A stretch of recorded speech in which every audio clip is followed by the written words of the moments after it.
Welcome in, welcome in. Thank you for joining us today for Chargeback X and this session titled Are You Risk Loving or Risk Averse? My name is John Carlo. I'm on the marketing team at Just, and I'll be helping with moderating today's session. I'm thrilled to welcome our speaker for this session, and we'll be handing the microphone over to him in just a moment. But everyone, please welcome Robbie MacDiarmid, who spearheads payments optimization at CMSPI. And beyond his day-to-day work, he is a strong advocate for merchants globally, serving on the Merchant Risk Council's APAC Advisory Board and contributing to key regulatory initiatives such as Europe's Payment Services Directive. Welcome, Robbie. And before we jump in, I just have a couple quick housekeeping notes. Similar to the other sessions, we will be hosting a dedicated Q&A at the end of the session. So as we go, please feel free to submit your questions using the dedicated Q&A section in your webinar interface.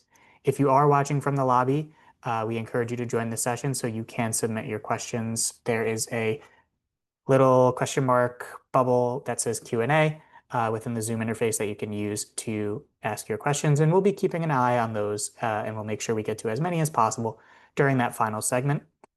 Also, this session is being recorded and will be shared with participants after the virtual event has concluded. So without further ado, Robbie, I will pass it over to you. Thank you very much, John Carlo. And it didn't make it easy for you with both MacDiarmid and CMSPI in there, but you did it flawlessly. So thank you very much for the intro. Hi, everyone. Thanks for joining the session.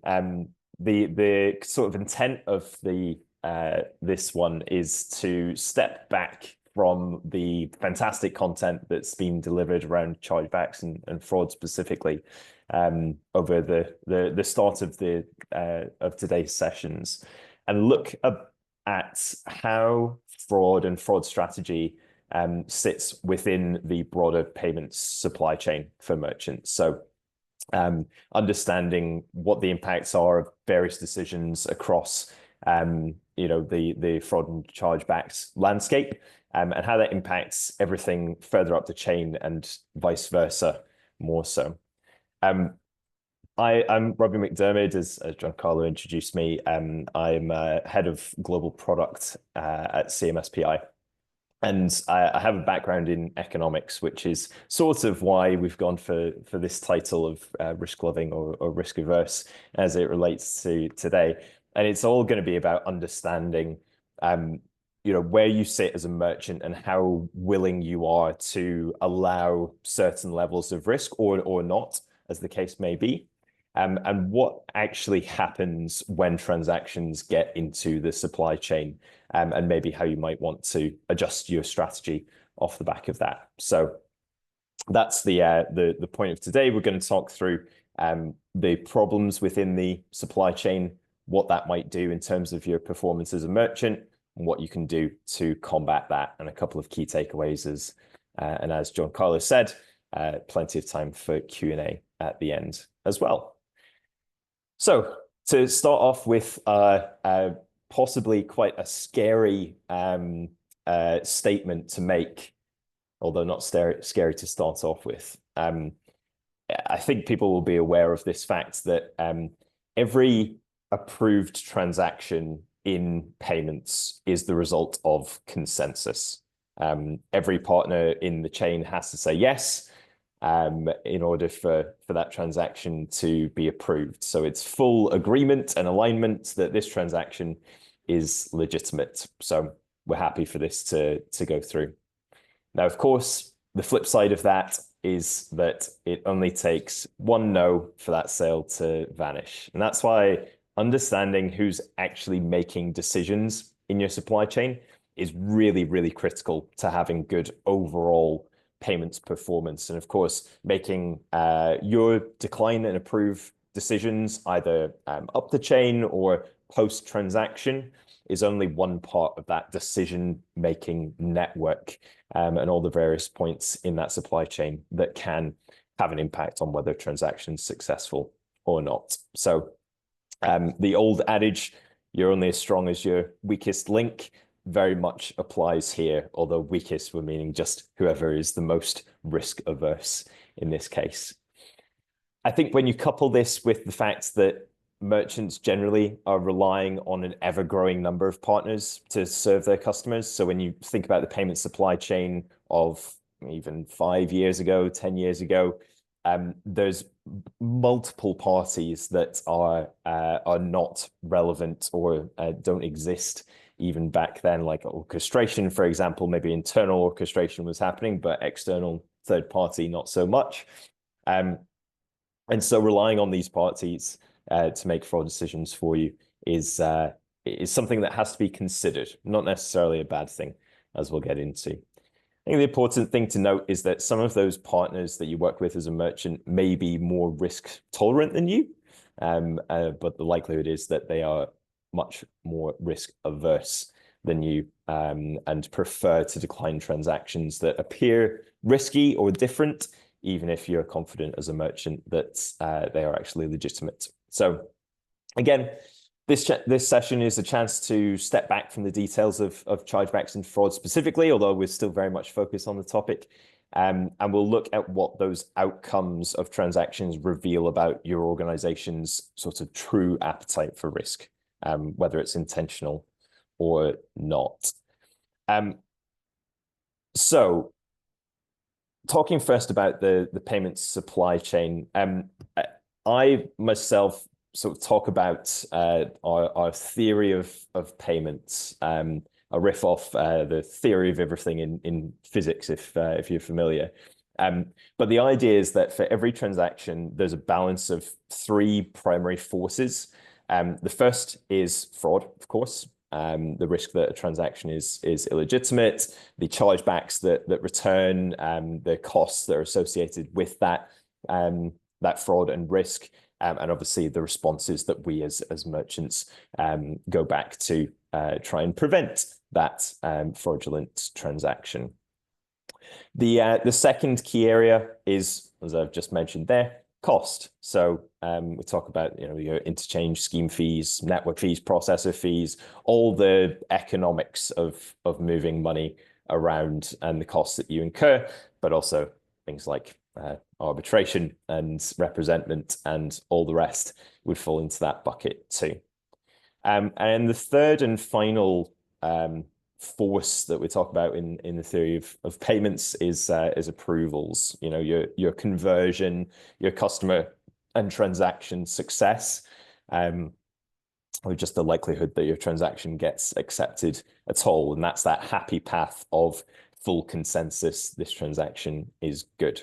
So when we think about the theory of payments and these 3 different pillars, each of those forces pulls on the other 2, and they all interact. So if you focus only on fraud prevention, you might get angry emails or Teams calls from your marketing and e-commerce teams because you're negatively impacting conversion. Similarly, if finance are only focusing on cost reduction, you as fraud mitigators might be very upset about the reduction of tools that you're able to use in order to prevent fraud, which obviously ultimately results in even more cost on the business if that fraud isn't mitigated. So I think that's the sort of key point that I'm trying to make with this, is that fraud isn't a standalone problem. It's a signal that reveals how tolerant you and your partners are to risk. And that's why, as part of a holistic payment strategy, you've got to consider all of these 3 levers at once. So when we talk specifically about individual merchants then, so interestingly enough, the kind of first question that we're going to ask here is, actually, who do you trust with money in general? I think for most of you on the session today, it's going to be your banking institutions.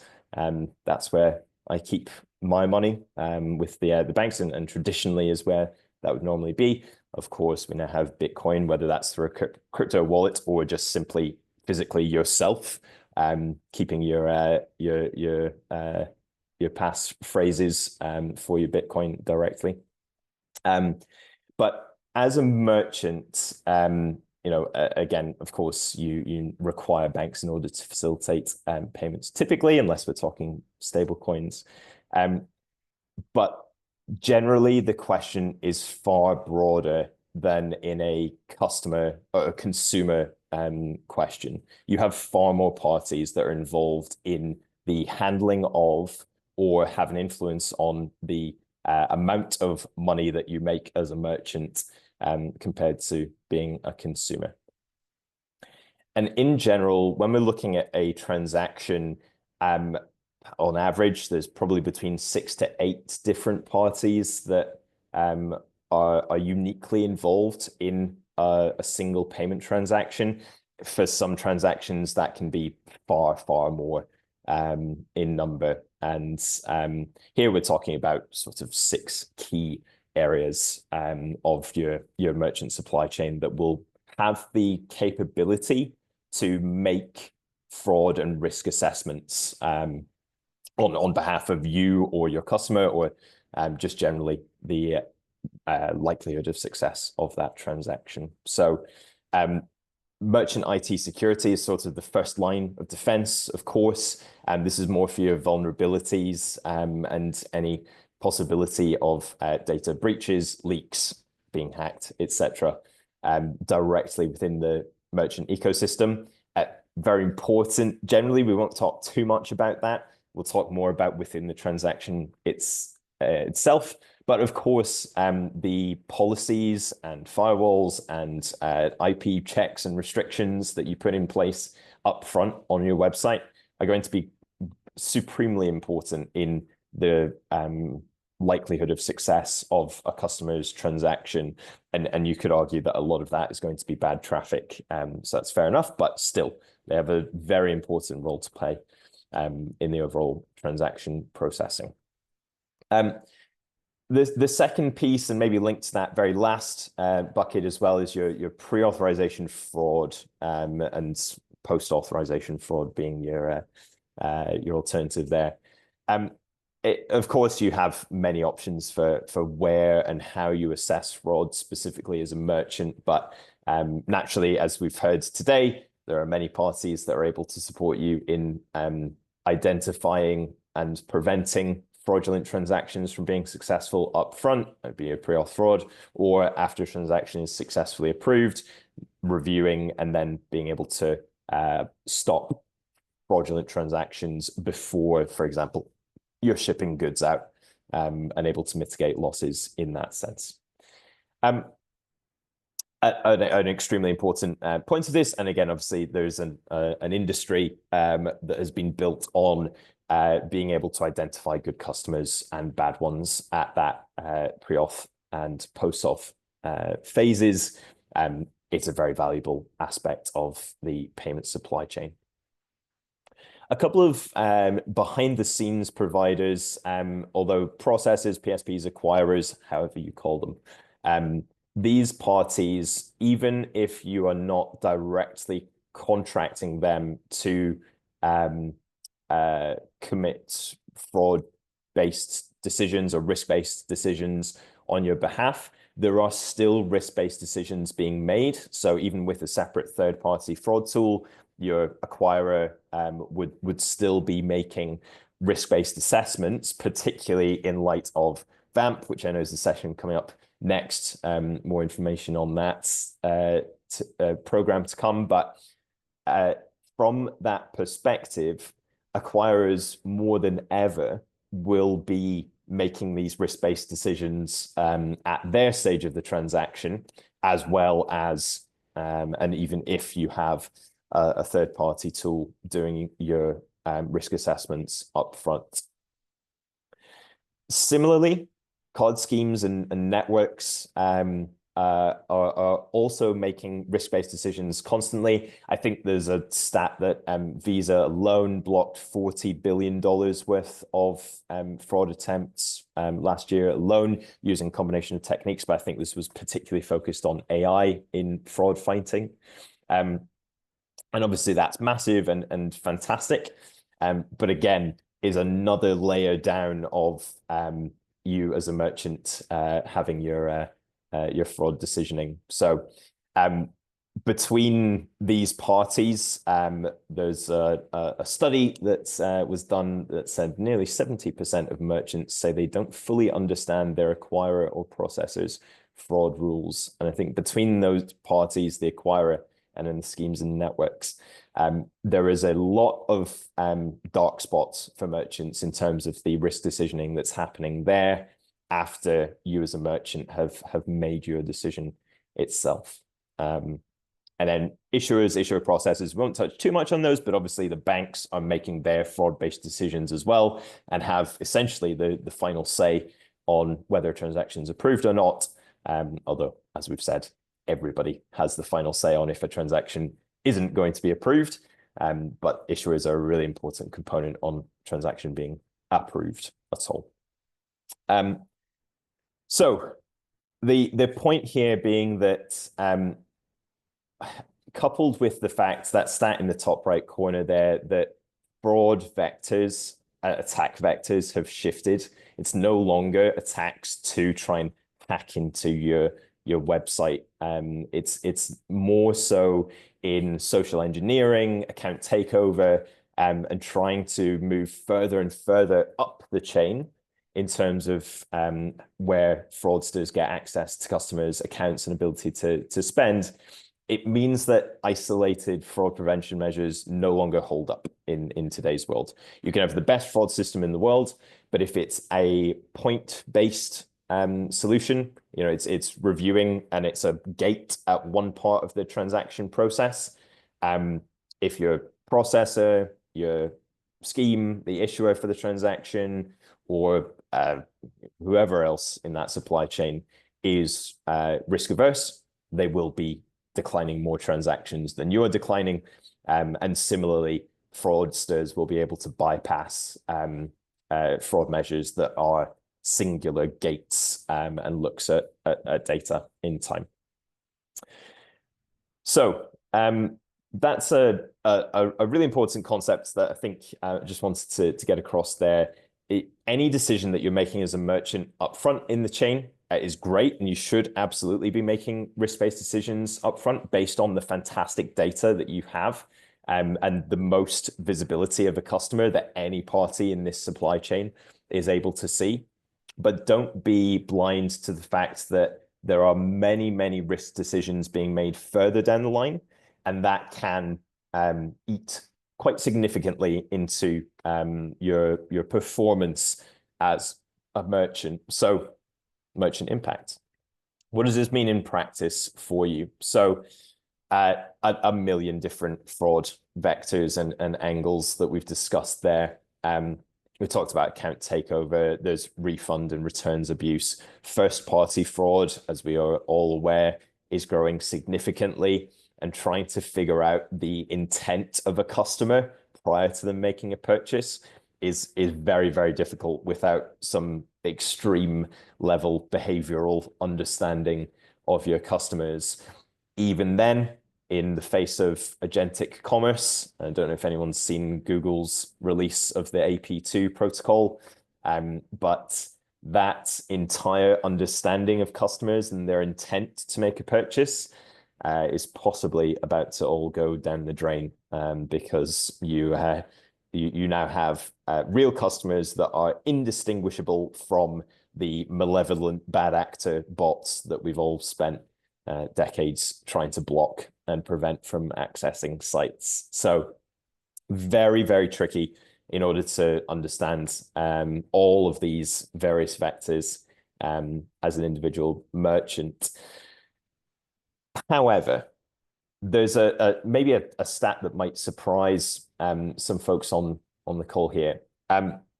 So we just have on screen an example with some example merchants and parties that have decisioning power. Other parties are available, for example, just the generous sponsors of today or hosts of today. But the point I went back to is your defense is only as good as the weakest decision maker in the chain. That weakness is not just from a risk perspective. We talk about the significance of fraud and the impact that it has on merchants. It's extremely costly. It can ruin business cases in some examples. But also, false declines are estimated to cost over $300 billion globally as of last year, which is more than actual fraud losses were directly. And what I mean by false decline is obviously a good customer that is falsely identified as being illegitimate or risky and is rejected. Now, what they do after that is up to them. They could retry the purchase, they could go to a competitor site, or they could just never make that purchase ever again. But the Merchant Risk Council, as Giancarlo says, I sit on the one of the advisory boards for there. Put out a survey every year and identified that false declines account for between 2 and 10% of attempted transactions on a site. It's absolutely massive. To put that into perspective, we've talked about the 6 to 8 different parties involved in a transaction. Let's imagine there's a chain of 6.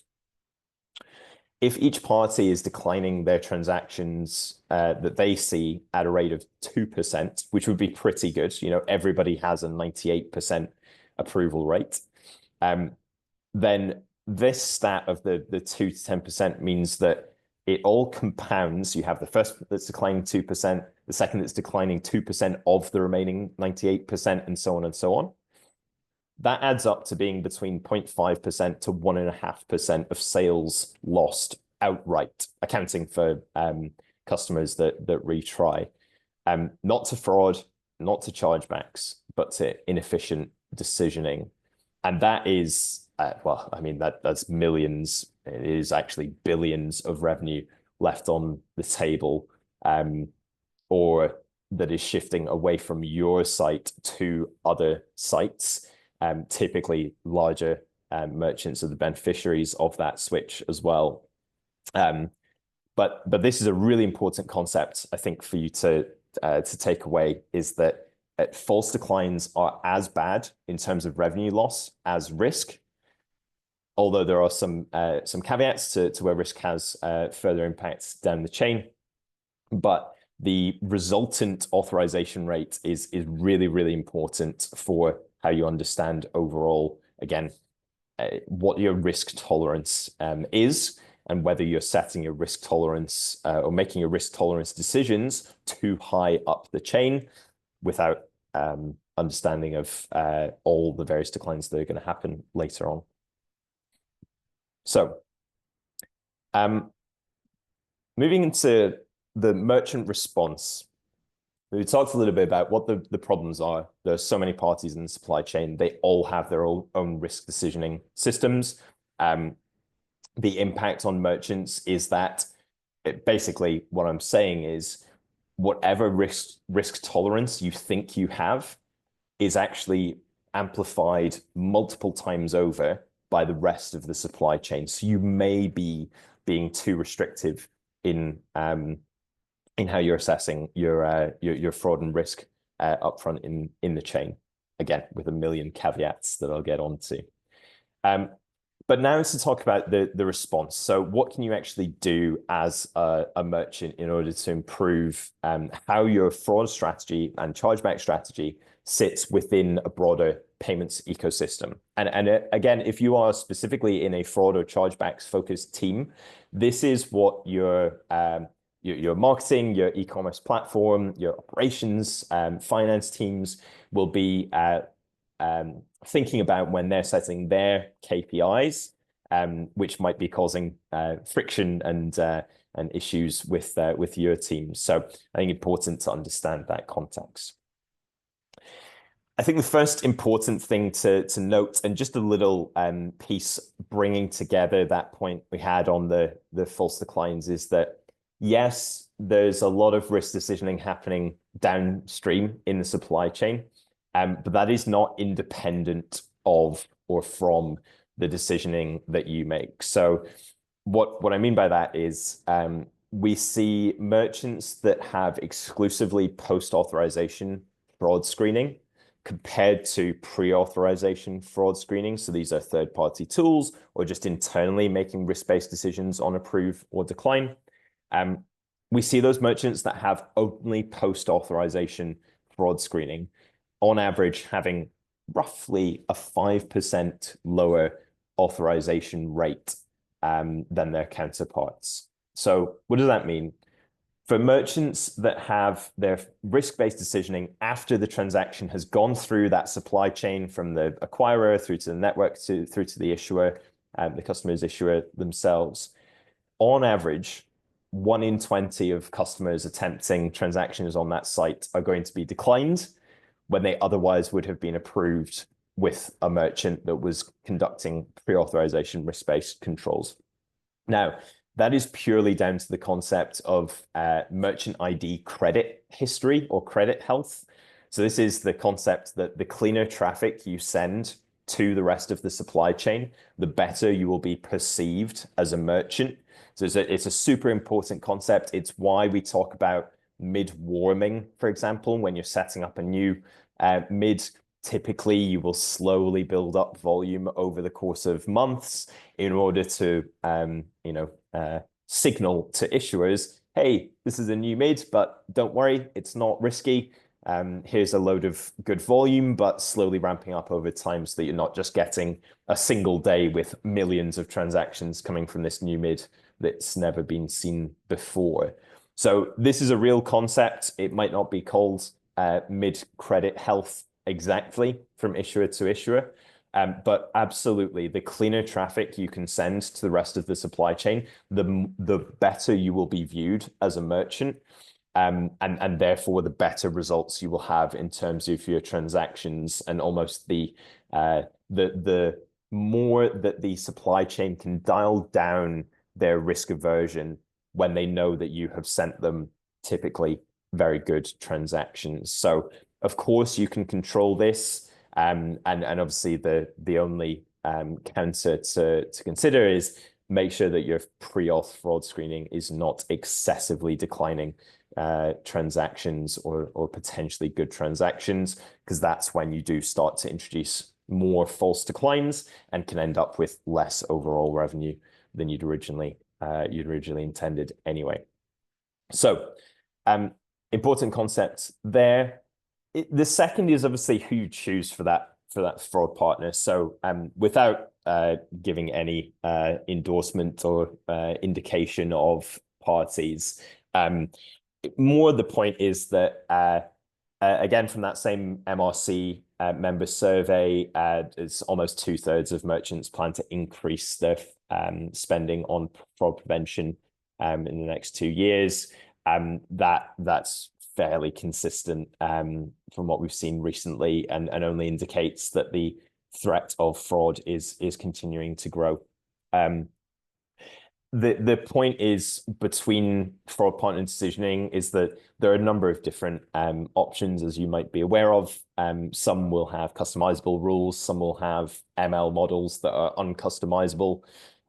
Some will be able to offer you access to trusted mids, i.e. where you set up direct data sharing agreements with issuing banks, and therefore are able to share with them better data that they can make better fraud decisions based off of.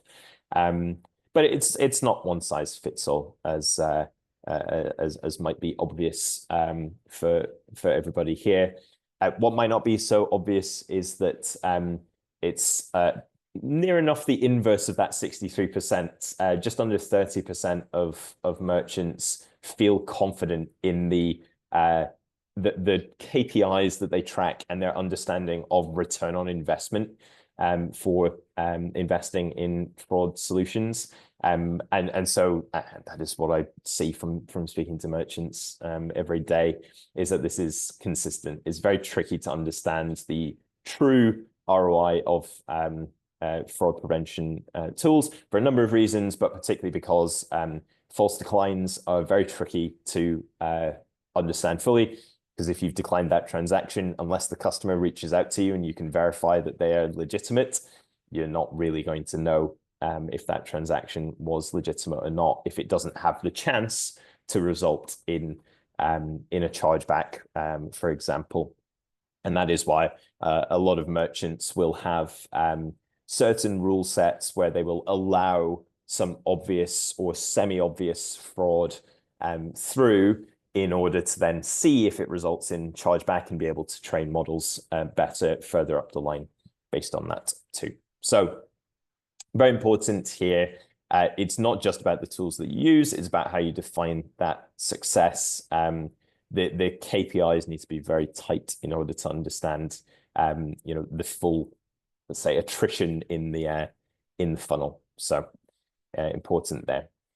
And as an example of that attrition through the funnel, here's some sort of specifics. So to maybe level set on why it's important to understand each of these different parties and the decisions they're making.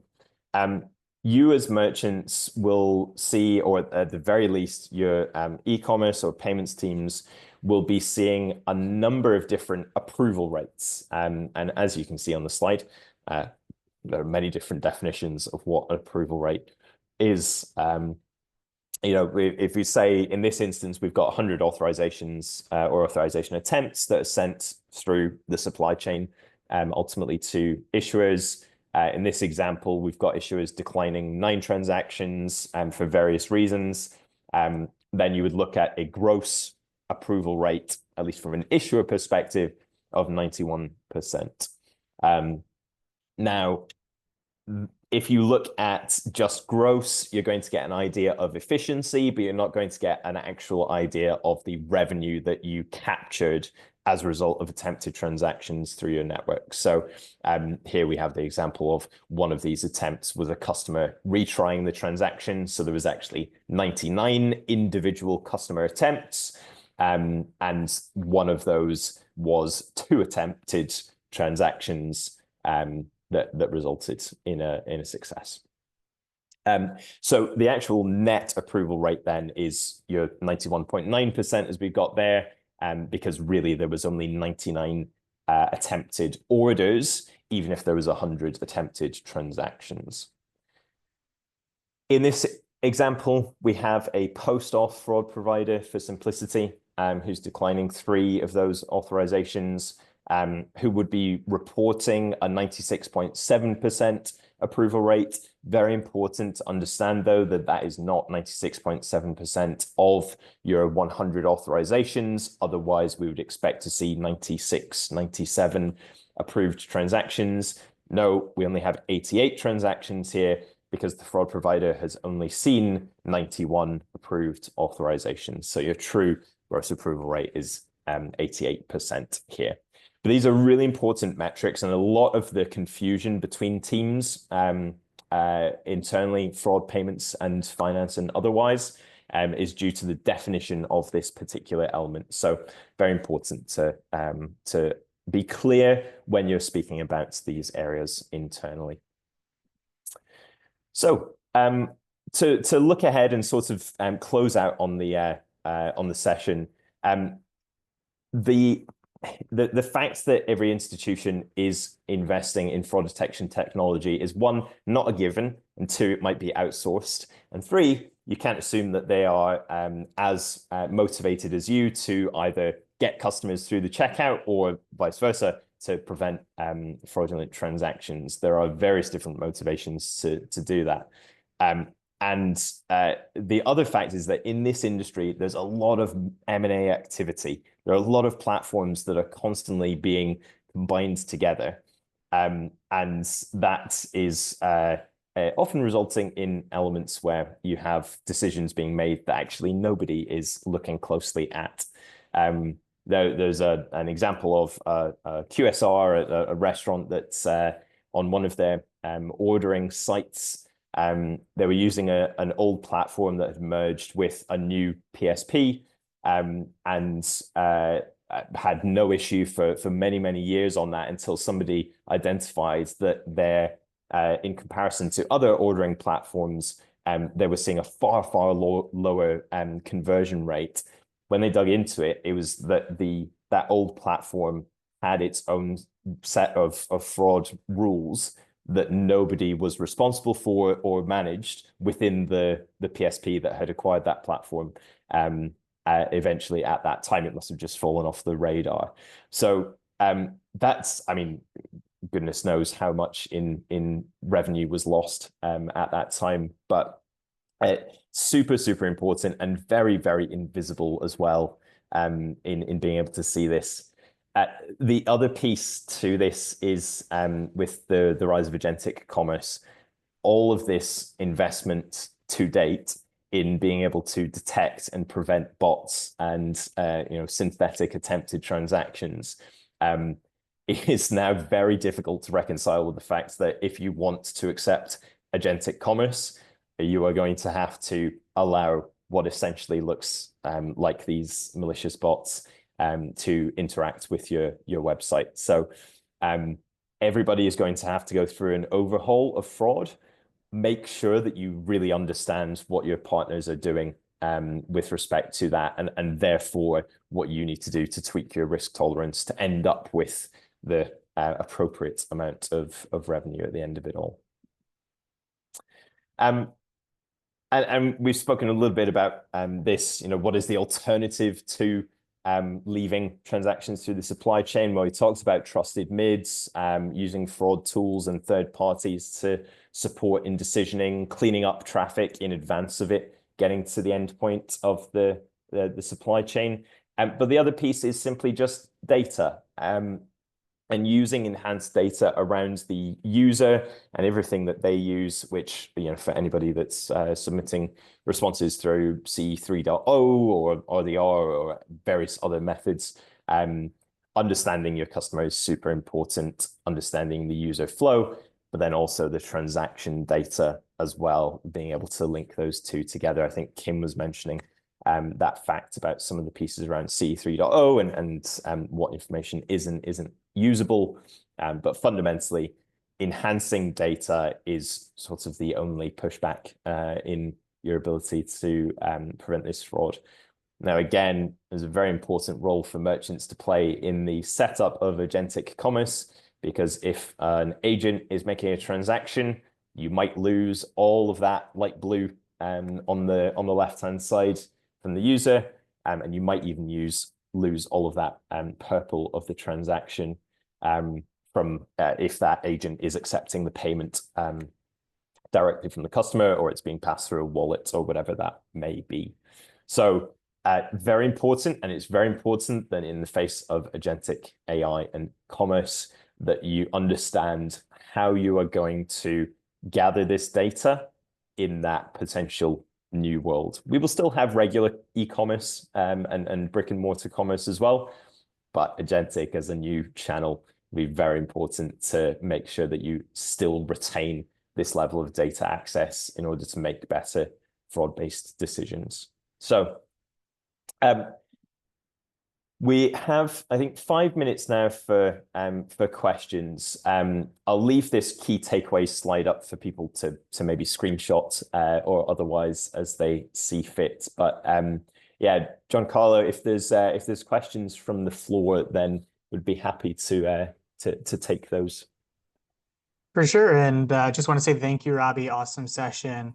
Really cool insights here and a lot of awesome technical things that I've taken away, and I'm sure many other people in the audience have taken away as well. So thanks for sharing your insights, your expertise. It was a really cool session. As Robbie said, we have about 5 minutes for Q&A, and we do have some Q&A questions here. So we'll get to as many as we can. Again, if you're watching from the lobby, please join the live session via Zoom so you can submit questions within that Q&A feature. And without further ado, I'll kind of field this one really quickly, but somebody asked if they'll get this presentation afterwards. We will be sending a recording to all of the participants of Chargeback X, so no worries there. Stay tuned for that. In other news, I'll dig into some of the other questions. So other question here is, what frameworks can I use to establish the understanding of the end-to-end payment success? Yeah, good question. So that that conversion funnel that I showed previously is sort of a maybe simple version of what you could use to start getting that set up. The way that we the way that we do this internally is essentially set up a matrix of all the different data points that you have at each stage of the supply chain. So you go all the way from your internal security systems through to any pre-auth fraud tools, through to gateway, orchestrator, PSP acquirer, networks, issuers, post-auth fraud, and so on and so on. And understanding the different metrics that go into each of those elements and who makes a decision before somebody else, in order to be able to link together those data sets. So it's tricky because data between the various parties in the supply chain is far from consistent. Whilst we have ISO 20022 or 8085 or whatever else, various standards for actual transaction message sending, we don't have a common standard for data reporting in payments. So understanding the definitions, as I said, everyone has a different view of what an approval rate is.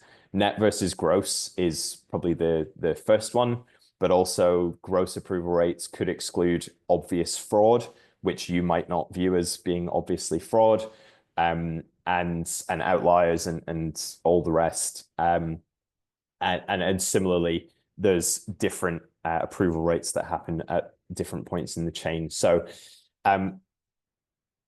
really good question. It's very tricky to understand all of it, but you have to first understand that flow of who is making a decision before which other party, and then try to stitch together each of those reports so that you understand, okay, we had 100 attempted authorizations. This party is approving 91.